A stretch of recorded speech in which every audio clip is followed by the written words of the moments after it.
Okay, so we'll be recording this session. Hopefully it will be of value, and that if you'd like, you can go back to this later on. I am Jackie. I am from the Staten Island Borough office on the teaching and learning team.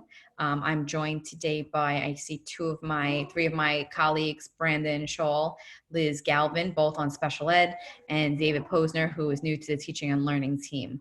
But they're here to be able to help field questions in the chat. So what we ask is that if you have any burning questions as we're going through, just drop in the chat and either one of them could maybe answer, or what they'll do is kind of stop me mid-session and we will address whatever it is that is happening during that time. Okay. The other thing is that we are a small group, so you really don't have to worry so much about like unmuting and like asking a question. Usually these are the norms for like when we have larger groups. We say like, put in the chat, I have a question, can I unmute? But with a smaller group, it's a little bit more fluid and a little bit easier to talk to each other. Again, if you want to keep your camera off, that's entirely up to you. If you want to keep your camera on, we would love to see your faces, and happy that you're here today. So what we're going to do right now is we're going to just start with some of the basics. So like I said, if we've met your needs, then you could either stay on the call the whole time, or you feel free to leave once your needs are met. So for a lot of you, this might just be one big recap. So you should all see my screen right now. And like most of us, I am operating on a million tabs being open, a million tabs in my mind, a million tabs on my computer, because God forbid I close it and then I'll lose it and then I won't know where I took off. So a couple of things I want to address. So just out of curiosity, if you could just pop in the chat, and Brandon, you could tell me if there's a lot of varying schools, but where is everybody from? So we can get a feel for who's in here right now. Yeah, 44 so far. I saw that mostly PS44 signed up. Yeah, that's all I'm seeing so far. Okay. Sita is 44, Michael's 44. Mm-hmm. Teacher, whoever teacher is, it's under teacher. I'm not sure what the name is 44. Hello, teacher 44. Nice to see you. Either way, it's fine. Just wanted to get a feel for who. Hi, Jen. Good to see you. A feel for what schools were in here. So, okay, all 44. All 44 so far, yeah. 44. You guys are operating on your, and again, you can just give me a thumbs up or unmute. You're operating on your PS44 Google domain this year, correct?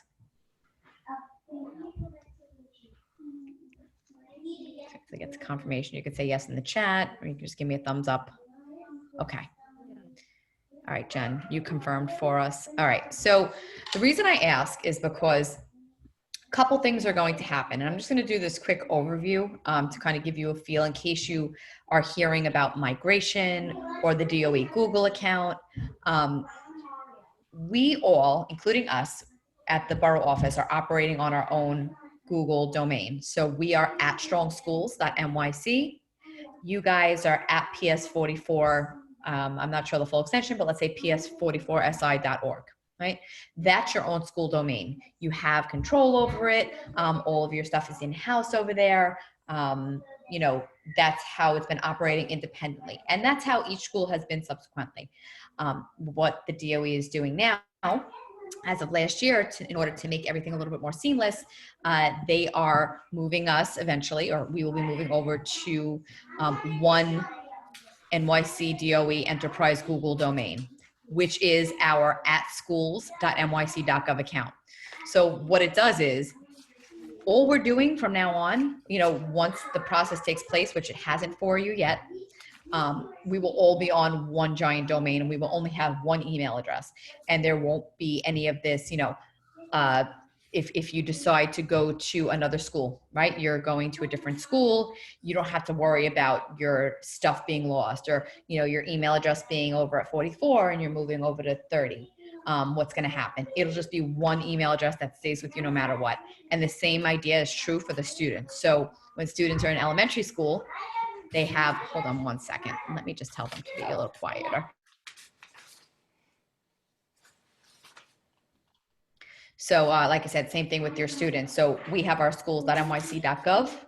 They will have nycstudents.net, which is the exact same thing, a different extension, right? And that account stays with them all the way through elementary, middle, high school. So there's no worrying about, oh, they were on my domain for this school. What's going to happen when they go to middle school? So if you are hearing about it and in the future, what'll happen is you're going to be migrated.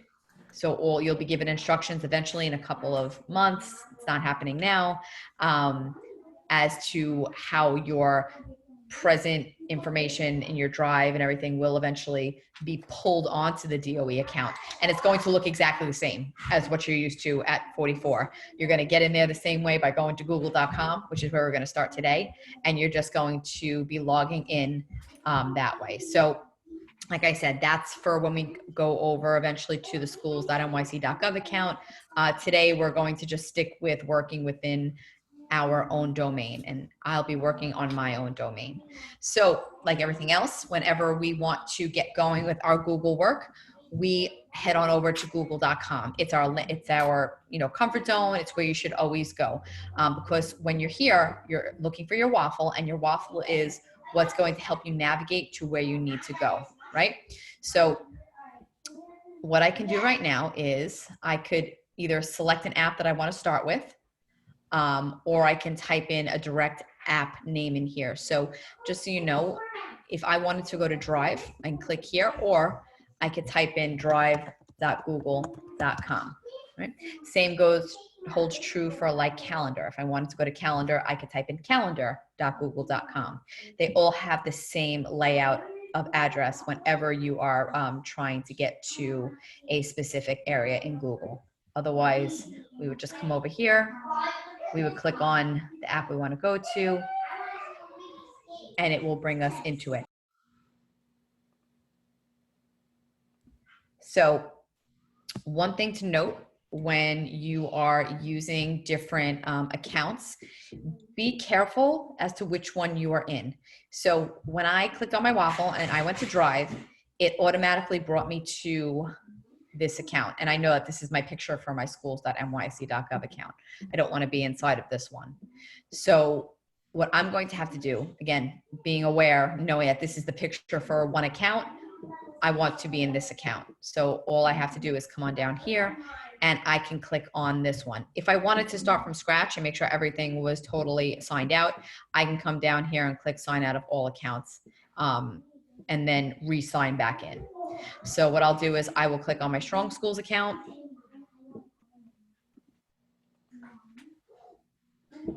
And you'll see that I am in the correct one now. So if I hover over, it says that, or if I click on it, it will tell me this is the one that I'm in. Again, I'm very deliberate in the pictures that I have so that I know which account I'm in, instead of just having the letter J, which I have for one of my other accounts. So I don't have enough emails. Having just the letter sometimes gets confusing. Again, you don't have to put your picture there. You could put an avatar, but it will help with moving back and forth between the accounts. Something else that I'm going to share with you later on, or I'll just send you the video to it, is this signing in. So this right here are the different identities that you can have when using a Google account in Chrome. So for example, I have these two identities that are independent of each other. So I have my Strong Schools identity, and I also have my DOE identity. I'm not getting into that right now. That's a step above what I was planning on doing, but I just wanted to bring your attention to this because sometimes we will see that we're logged into one thing up here and something different down here. This is the identity for the whole browser, and this dictates what you will see up here. So when you're bookmarking things, when you're saving items, the identity that you did it with is connected to whatever is up here. So this identity, my @StrongSchools, is connected to all of these bookmarks that I have and all of the things that I have saved. Whereas this identity down here, if I was to switch, would pull in a different set of bookmarks, etc. So I'm in my drive and I want to start by heading on over to Classroom because that's what we will be working on for our learning management system this year. So again, what we do is we look for the waffle, which is up top on the right, and we look for the classroom icon. Again, your classroom icon might be in a different spot. You just need to make sure that you're kind of looking around for it inside of your waffle. Hold on one second.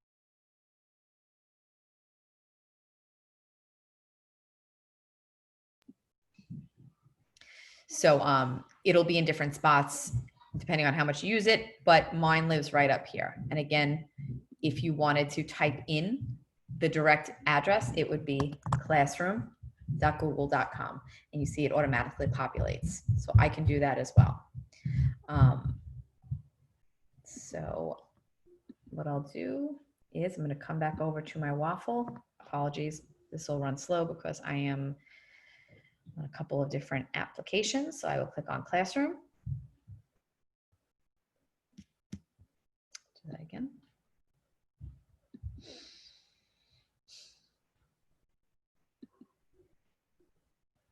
All right, so this brings me to my landing page. Everybody here has already created accounts. You've already used Google Classroom, so you will not run into, or you might not run into the issue of having to set it up from scratch. If you do have to set up your classroom from scratch and it's asking you to say whether or not you're a teacher or a student, just be sure that you're in the right account. It'll pull up your email address. You'll click continue, and then just make sure that since you're a teacher, you will click I am a teacher, not the student, because what'll happen is you will have limited access to creating classes. So here is your backend. This is your classroom platform, right?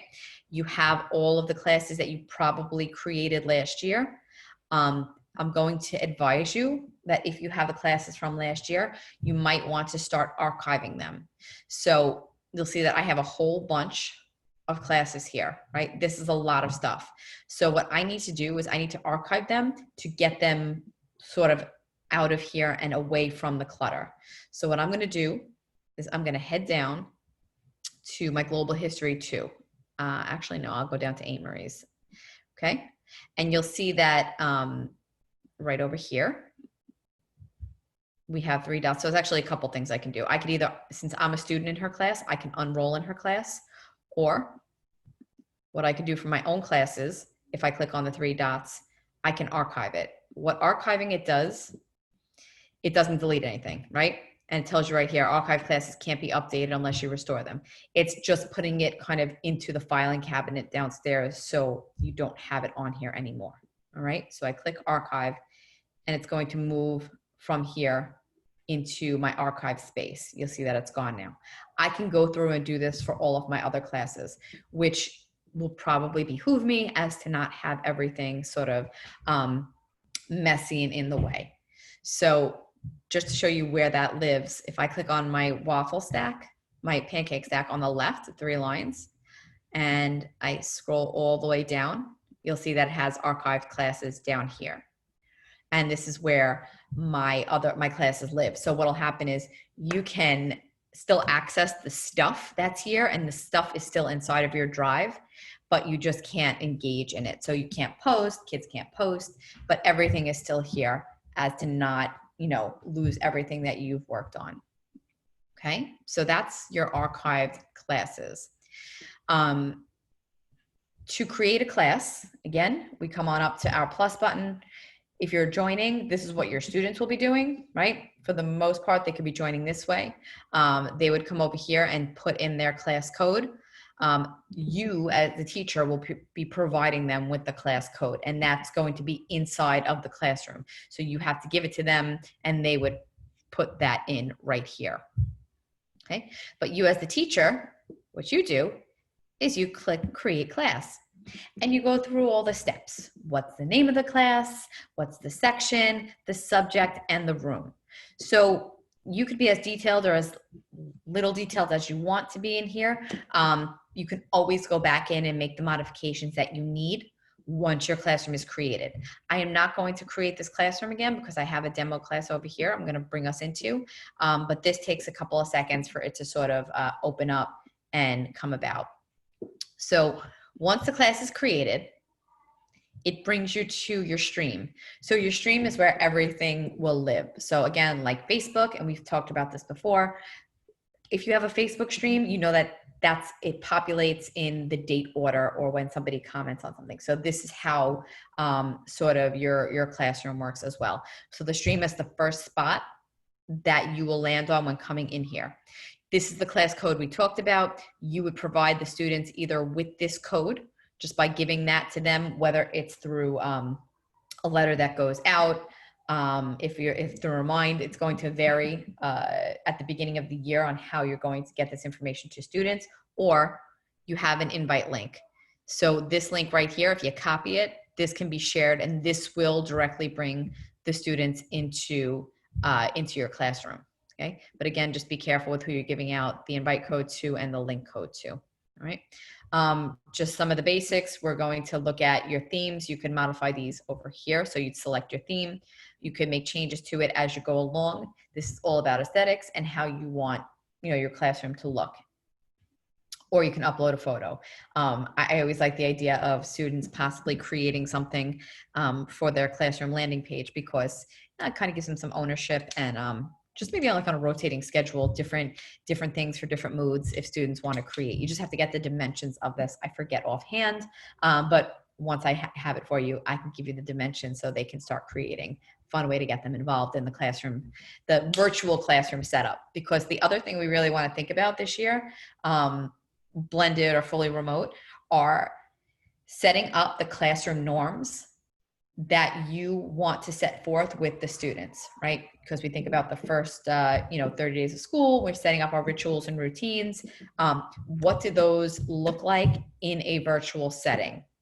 So I can send out some resources on how to get that started. Wide Open School has a lot of good information, and Wide Open School is sponsored by Common Sense. So those of you who've done digital literacy with us, digital citizenship, they're all free, but they kind of give you supports on how to get your digital classroom and digital norms set up for the beginning of the year. Things that, can really help engage your kids and your families and set up supports and structures if they're not physically in front of you all the time, which they won't be. It'll only be part-time at best. So this is your virtual space.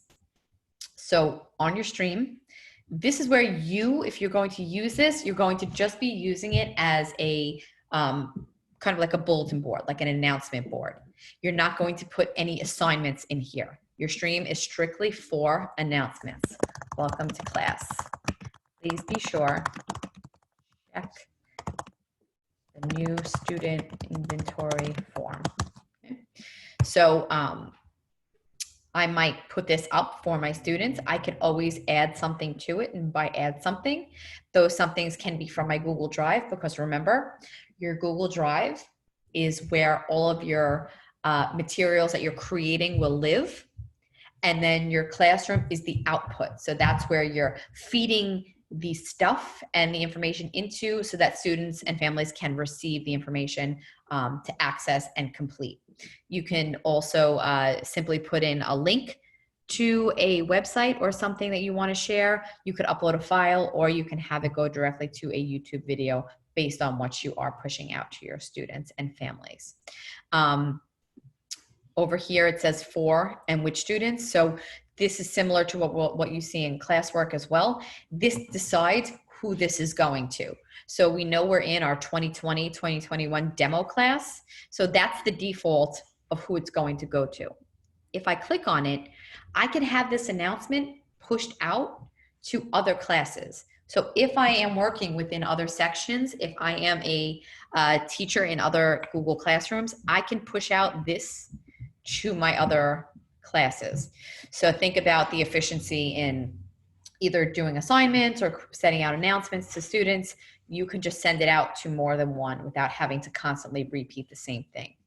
The other thing I can do is I could also decide which students are going to get the information. So if it's not for everyone, If it's only for some students who maybe forgot to submit something, or I need to collect from them, I can decide which students it goes to. So you'll see that I only have Liz Galvin in here as one of my students.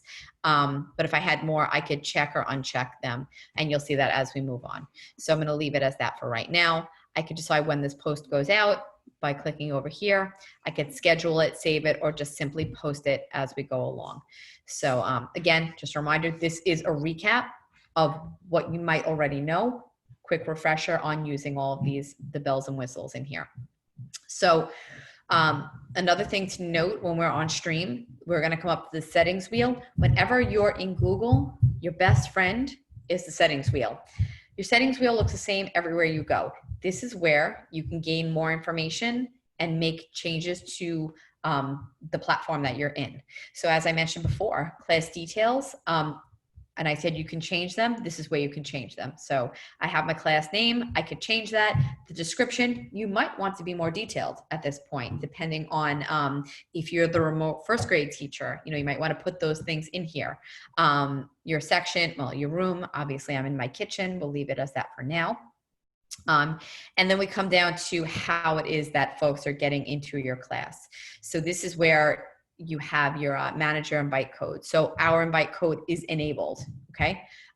We can disable it, or you could reset it in case either somebody has the code and they shouldn't have it and they hack into your account. What would happen is it would reset the whole entire thing and they would have to kind of join back into your class.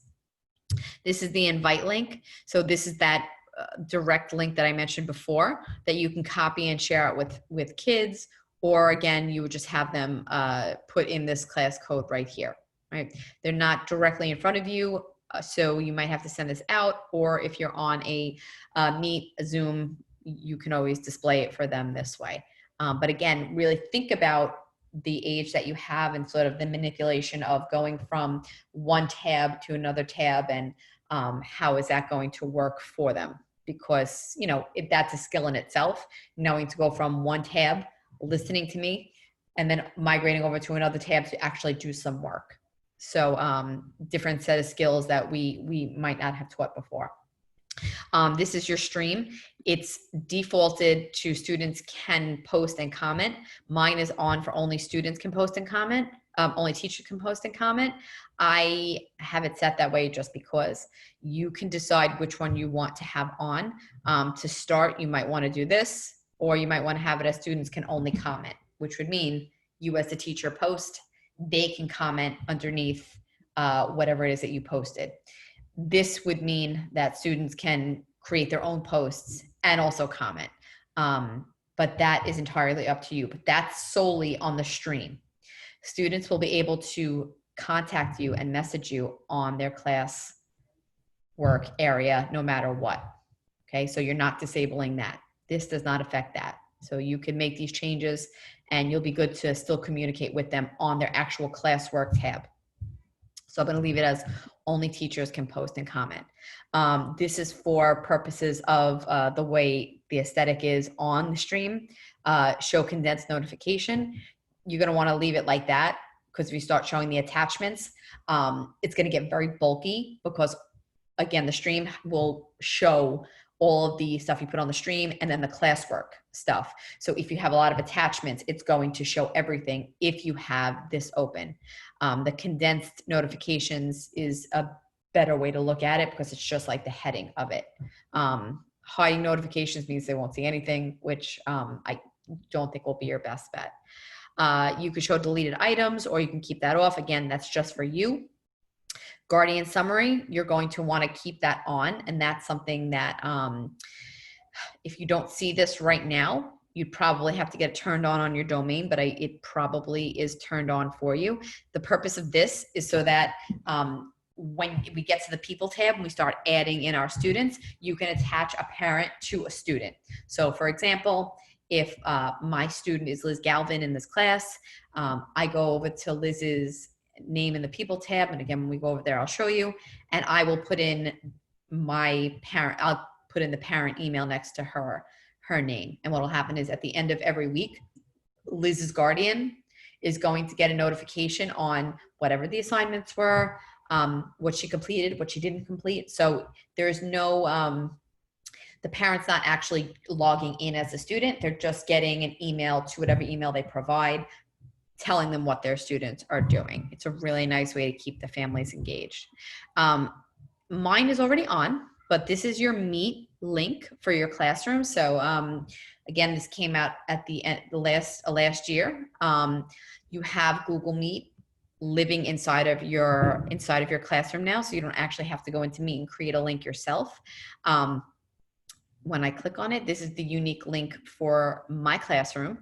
I can copy it and I could share it out with them in an email, or I can paste it into whatever I needed to paste it into. If I need it to be reset for whatever reason, again, maybe somebody gave out the code and I don't want it, others to be in, I could reset it. But the beauty of this is that this is forever here, but I could make it visible to students or turn it off, okay? So what'll happen is, this is still a good link, but if I shut it off, students can't access it. So if I click save now, what we'll see is right up here, because this is where the link sits, you'll see that there's the eyeball with the slash through it, which tells you that this is not visible to students, okay? I could see it because I'm the teacher, they can't see it as the student. So let's say the next day, I want to start my meeting with my students, my live session at 11 o'clock, I would go back in to my settings wheel, I would come down and I would then make it visible for my students right there. Okay, so now they have the ability to pop onto the Google Meet together. Right. Are there any questions so far on what we did? So I'll pass it over to my team if there's any questions that are popping up so far. Yeah, nothing so far in the chat, Jackie. All right, so I'm going to keep plowing through. So I'm going to head on over to people. I'm going to skip over classwork because I want to show you how we get students into our classes. So when it comes to teachers, you're probably going to have a couple of different teachers in your classroom. If you haven't done it in the past, you'll probably be doing it now. So to add co-teachers on, you would come up to the little bobblehead with the plus button. And again, you'll notice in Google, things are pretty much similar from app to app. So this will look similar to what you'll see in Drive when it comes to sharing. So always keep an eye out for the same symbols. So we could add, let's see, Contessa McNulty, you could add teachers in this way. And then you'll see that once they've accepted, their names will turn bold black. When I've invited them, they will be a dull gray and it will still say invited, which means you'll see Jill down here still hasn't accepted. I can email her to push her and be like, Jill, make sure you accept this, or I can simply remove her as a teacher from my class. So, and it's similar to what you can do with students over here. You can invite students this way, where you can start typing in their email addresses. So I'll put Jill, right? I can start inviting them this way. And what'll happen is if I invite Jill by typing in her email address, she will, number one, get a notification in her Gmail if it is on, saying that I invited her to a class and she could come into it. Two, it'll also go to the landing page we were on, the Google Classroom homepage. The class will pop up, the demo class will pop up, and it'll say join in a blue box. So either she can go to her Gmail if it's on and accept the class, or if she just went to her classroom dashboard, she can join by clicking the join button there. So that's one way. Then there's simply the invite code. So you can push this out this way, or you can give them the letter and number code and have them join by clicking on that plus button and entering in the code. There's a million different ways at this point to get into these classrooms, okay? And then when you're next to your students that are over here, this is where you can put in the guardian email. So I would click invite guardian, and I could put in other guardians outside of just the basics. So I had myself in here originally as a guardian. I could add Brandon as Elizabeth's guardian as well. And then what I can do is I can email the guardians right from here, all right? So just some of the intricacies of connecting with families and how you can add students to your class. So I'm going to head on over to the classwork now. Okay. And I know that your school had things set up a specific way when you started last year. I believe that some had it by week. It was like it'd be like September 1st to September 7th. This area with the topics is really up to you. It's also up to maybe the school if there's sort of a set way that they want your topics to be, or maybe it might be grade level. But the important thing is that there is some type of set structure in how your topics are put onto your classroom, because this is where your students will be going and your families will be going to gather the information. So a lot of times this can be overwhelming. So keeping things a little bit more streamlined is easier. So I have it set up right now where it has attendance, resources, math. You could have it set up, like I said, by month. You could have it set up by week. And to do that, we would come over here to create, because these are topics. And we would create a topic, and we can call it September, I'll just do 9/14 to 9/18. Okay. So again, it's going to be however you want it to be. And then, so it could be the weekly topic, and then everything can be housed under here. Math, ELA, social studies, everything could be in this, or you can have it split up differently. But again, you know your school community best. You will just make those decisions, I guess, based on, again, the school or on the grade. So when I created this, it popped up at the top. If I need to start reorganizing my topics, pretty easy. I can just grab and drag and drop. So if I want my attendance to continue to live up at the top, if I'm doing attendance that way, I can do that. I can also grab my resources and drag my resources up here in case those are things that I want my students to have quick access to at all times. Another thing that I can do is I can delete any topic that I need to. So you'll see that I have over here the 3 dots. Anytime you see those 3 dots, those vertical 3 dots, there is another menu inside of there. Again, another feature of Google. You're looking for your 3 dots. You're looking for your waffle. You're looking for your pancake stack.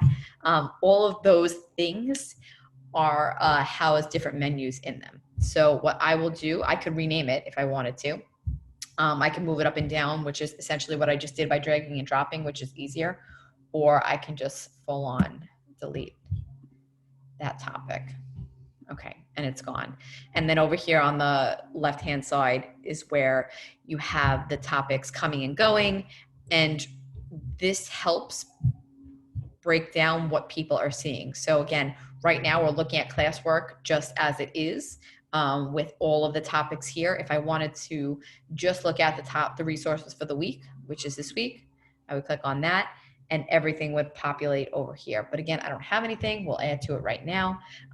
This is a good way for families, students to be able to just kind of focus on one area at a time. If it becomes overwhelming, which it will, once you start adding to it. All right. So the next thing we're going to do is I'm going to quickly add an assignment to this week. So to add an assignment, I'm going to head on up to create, right? And this is where I created my topics. And this is also where I'm going to create my assignment, my quiz assignment, my question, or my material. So we'll do an assignment first. And we're going to call it Back to School Inventory. So we're going to tell students, we're going to be as detailed as we possibly can. Please click on the form to the right and fill it out by September 18th. So click on the document to the right and fill out your All About Me sheet.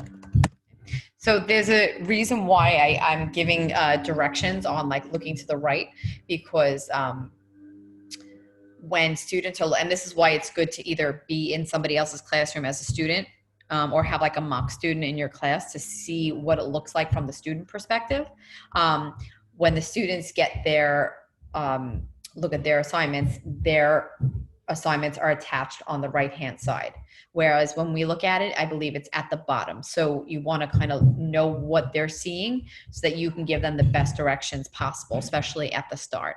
So I gave them the directions, and now I can add to this document. So I obviously am putting a form attached to this, and I'm also attaching a document, a regular doc.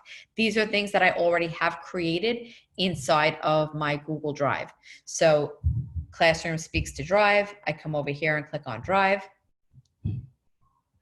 I can look at my recents. I can search my Drive, or I can just go right into my Drive and I can see all of the mess that is my Drive. So what I will do is I'm going to click on recent because I have a form here. So I'm going to insert my form, right? And then I'm also going to insert, just like I mentioned, my document for my students. So I'm going to insert that. This is our agenda for today. I click insert. Now, what you'll notice is that this over here has no options because the form is a form. You're pushing it out to them as a way to just get to a specific link. Once they get to the form, they are going to put in their responses to the form, and you're going to get the responses on your back end in Drive. When it comes to documents, you're now giving out those digital handouts if you want it to be that way. So you can see students can view this file. That means students are looking at this one file together. So they're all on it and they're just able to view it. You can make those modifications by clicking right here where students can edit the file. And that means that they are editing your one file together. So is it a collective project? Do you want them all on one file together editing? You might, depends on what you're doing. Or are you going to make a copy for each student? So those are the digital handouts that we talked about. So I'm going to click make a copy for each student. Now it's going to live inside of their Drive as their own separate copy, and your original will not get touched. So like I mentioned before, we come over here, right? Who is it for? We have the ability to push this out to all different classes. So really helps us with the efficiency of what we're doing. So I could push this out to 5 different classes if I need to. Also, again, if this is not for all of my students, if I'm looking at different groupings, differentiating, if I'm looking at students who are in my blended class versus my full remote students, I can come on over here and I could check off who is getting this particular assignment. The points, it could be fully ungraded, it could be 100, it could be out of 4, it could be out of whatever you want it to be. This is entirely up to you. I'm going to leave it as ungraded for right now. Due dates are important to keep track. So I'm going to suggest that you use them if there is in fact a due date, and I did specify that I want the form done by the 18th, so I am going to put it right there. I'm not going to put in a time because I just want it done by the 18th. And then the topic is the next part that is going to be important because it's going to categorize this back to school inventory, and it's going to put it under one of the topics that I created. If by any chance I forgot to create a topic, it is not a big deal. I could do it right inside of here while I'm creating this assignment. So it's like, oh no, I forgot to make an assignment for, maybe I wanted a back to school category. I can do that right here. Otherwise, I would be careful and I would click this and I would move forward. So now we're not getting into rubrics today. That's going to be another session where we create rubrics and do sort of the grading systems. This is just our refresher course. You also have the plagiarism and originality report if you have students doing large scale assignments for you here. So if I come on up, same thing as before, we can either assign this, schedule this, which I like because if you want to get ahead and you have something basic that you're doing every, let's say Monday, you could schedule your assignments to just go out, let's say for every Monday until December. You can do those. Otherwise, you could save it as a draft, or you can just go ahead and do your assigning right here, right now. So it gets pushed out. Okay, and here we go. It's right down here. this is my assignment. It tells me the due date is September 18th. I'll show you where else that is going to pop up in terms of keeping, students taking ownership of their work and kind of monitoring when things are due. If by any chance I put this in the wrong spot, similar to what we did before, I can just drag and drop. So you see this? If I put it in the wrong area, I can just kind of pull it out very simply that way. So really easy to do. If I want to open this up and look at it larger, I click on the assignment. I see, and I mentioned to you before, like for you, your assignment will pop up at the bottom, but for the student, when they're viewing the assignment, it's going to be on the right-hand side. So this is the teacher view. As students are completing their assignments, they will populate over here. The form, it won't populate. The form you're going to actually have to go into in your drive, or I can click on it here. I'll do that in a moment. But the documents, or if it was a doc, a slide, or a sheet that I assigned to them as a handout, as make a copy, I would be able to see it right here. So Liz, it says assigned. Once Liz is done with her assignment, so this is what Liz's assignment actually looks like. This is her copy. Once she turns this in to me, it will say turned in. It'll turn green. So I will have a nice record of who has submitted and who hasn't. But the idea is that on this document, Liz and I can go back and forth and have a conversation with each other based on the work that she is doing. Okay? And then I could see the history on here, and I can kind of keep track of whatever it is that Liz is doing. Okay.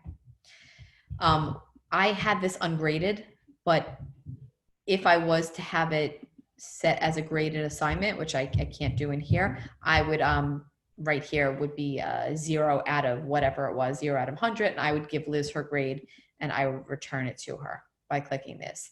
But I'm not going to do that now because Liz hasn't actually submitted it yet, so we will not do that. Okay. So we talked about the assignments. We looked at the private comments. When you're in the assignment, like we are right now, this is the class commenting. So this is where students can on their end, sort of ask questions, or I could post notifications for them based on this direct assignment. So if I need them to, let's say if I'm extending the assignment, I can say, I'm going to give you until September 19th, and this will pop up, that will pop up on their end. I am extending this until September 19th.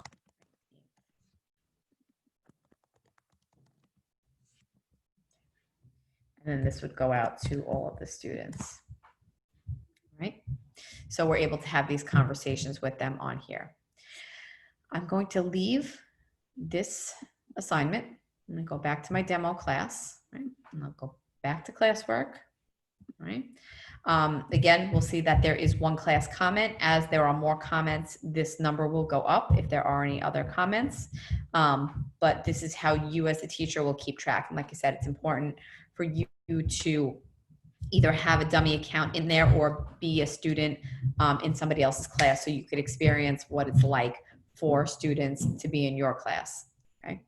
The other things that you can create in here, you can create material, which is important because these are going to be like your either your anchor charts, your anchor resources, things that students will kind of be going back to. So for me, I might put wide open school. Okay, and please access wide open school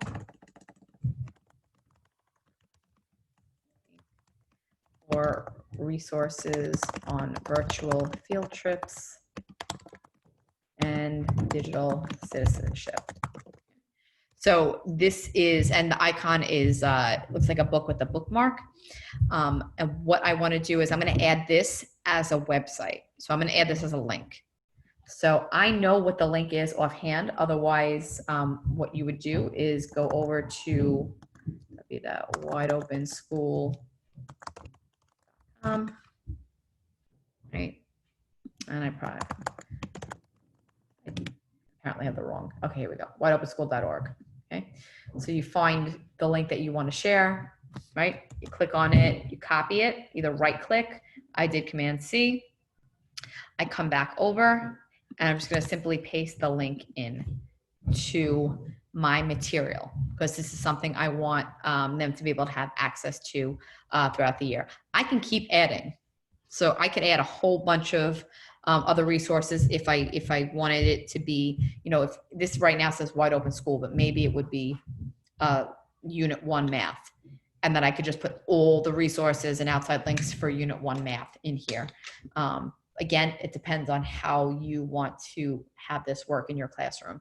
I'm going to click the topic and I'm going to put it under resources because I like to keep my materials underneath my resources. You might want to put it under the week or the month that you're working within, but again, it's how you want it to look and how you want to keep things organized. And I will click post. So, and we see that Wide Open Schools is here. Keep an eye on the icons. This is assignment. That is a outside link or material. All right. Some of the other things that you can do here, and we won't get into it today, but you have your questions and your quiz assignments. This is a whole nother PD that we will do on creating quiz assignments inside of here. And then creating questions is pretty basic because what you would do is put in what did you do over the summer? Okay. I could leave it a short answer or I could change it to multiple choice. And this will just be a basic kind of question that goes out to your students. It might be something that you're using to get a pulse on did they, were they able to go to camp? Were they able to do some learning? And so on and so forth. Okay.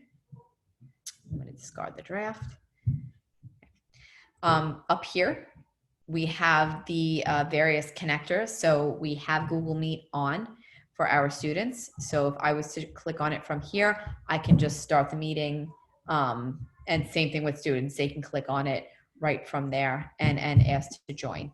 Shut that off. You have your Google Calendar. Again, something else that could be a total other PD. This calendar is directly connected to the account that you're in. So when you click on Google Calendar, it will bring you to the calendar associated with this class. So over here on the left, this is the classroom that we are in. I'm also checked off my personal. I will uncheck that. Okay, I'm actually going to uncheck a couple of these so that we don't have all of this stuff up here because I do want you to look at what remains. So this is that assignment that I put into classwork, right? It was called the Back to School Inventory.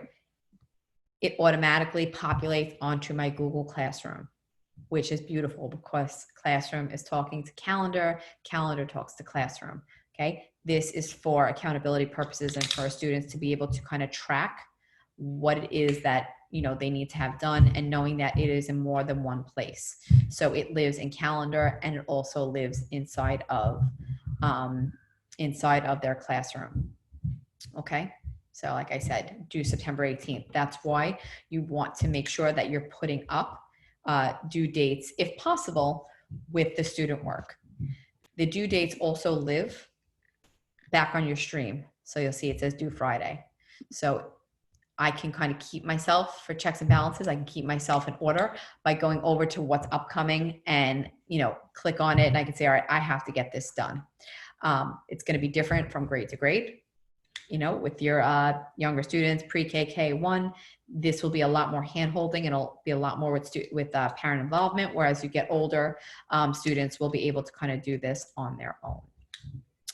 So I have 8 minutes left. I'm going to stop and I'm going to ask if there are any questions on this basic classroom refresher that we just went over. There's one question in the chat, Jackie, just about Ashika asked, what are a few tips for first grade students and parents using the platform? So I am going to be that parent of a first grade student using Google Classroom. So I will be able to give you firsthand information. No, I'm some of the things that I'm going to suggest that you probably do, definitely start setting up norms and videos possibly on how to access. And these are things that we can help you with. Videos on how to get to classroom, how to access the classwork, but definitely doing a lot of hand holding at the beginning and knowing that there's going to be a lot of parental involvement probably for your first grade students. Can I say something? Of course. Thank you so much. If at all you have any videos to upload into the chat, that would be great. I'm actually the remote portion of a blended class, and like last year, a lot of parents were home because they too were, you know, not essential workers, so they had the opportunity to, you know, actually be with them, but these, you know, to be with their children and assist them. So there might not be that much availability on the parents' end. And with that said, I'm just asking, like, just the most amount of information to share with the children to manipulate this platform independently. So yeah, so like I said, we're gonna keep it really basic, even like I said, making videos, and I'll share whatever I have with you on just teaching kids, like where do they go? Like as a student, I'm going to click on classwork. And again, that's why these over here on the side, your topics are going to be important, because you might want to, and you can do it, depending on the computer you're on, you could add emojis in here. So let's say you wanted to, you know, you want students to be like, you know, make sure you're looking for the heart emoji, because that's what where your attendance is going to be. You could click on, I'm on a Mac, and I think you could do it on a Lenovo, but I'm not 100% sure, so please don't quote me.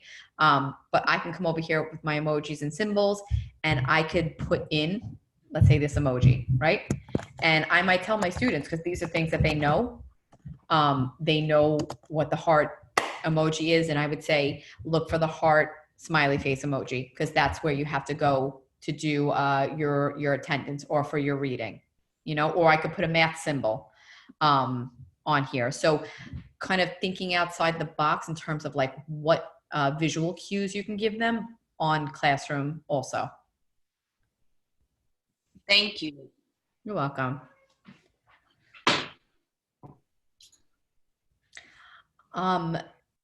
So if there are no other questions, I know this is going to be, it's going to be a lot, especially with the younger students. So as I come across kind of best practices and resources, I will be able to share them. We are working on different ways of kind of creating repositories and getting things out to schools. But we are going to tell you to keep checking si.strongschools.nyc, and I'll put that in the follow-up email.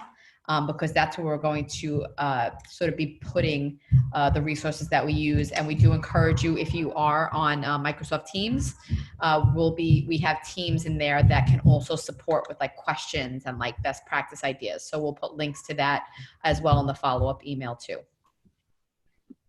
Okay, there was one more question that I had. Oh, you want to see me? Oh, no, it's okay. I just stopped sharing for now. That's me. That's me, but I'm like all over the place. So I'm just like, nice to meet you. Those glasses are cotton picking hot and insane at the same time. Moving right along. To cover the eyebrows, but go ahead. I had another question about when you're inviting your coworkers to share information. So if in the event I put in all the students' information, their emails, their contact in that form you showed, I can just write her to it, and then she has access to it, so we're not double working. Is that correct? Correct. So I can invite you into my classroom. We could be co-teachers in there. You could do all the work, and I'm just in there as your partner, and I have access to everything that's there. Okay, great. That was my other question. Okay. All right. So I'm just gonna look for that stuff in the chatty pool that you're gonna forward. Yeah, I'm gonna collect everybody's, so just make sure that everybody signed in today. I'm gonna re-drop in the slides link. The sign in is there. It's important that you sign in so that I could send you out all the stuff we talked about, and make sure that you have stuff moving forward. And please contact me, contact Brandon, Liz. My whole team is here to support you. So anything you need at any point in time, email us, message us on Teams, whatever you need. Okay. Where's the sign-in form? Because this looks like your slide. So on the slide deck, that one first page, it says click here to sign in. It should say, yep. Just trying to keep everything. Well, actually, I'll drop the sign in link into the chat as well, so that everybody has it. And I'm going to stop recording.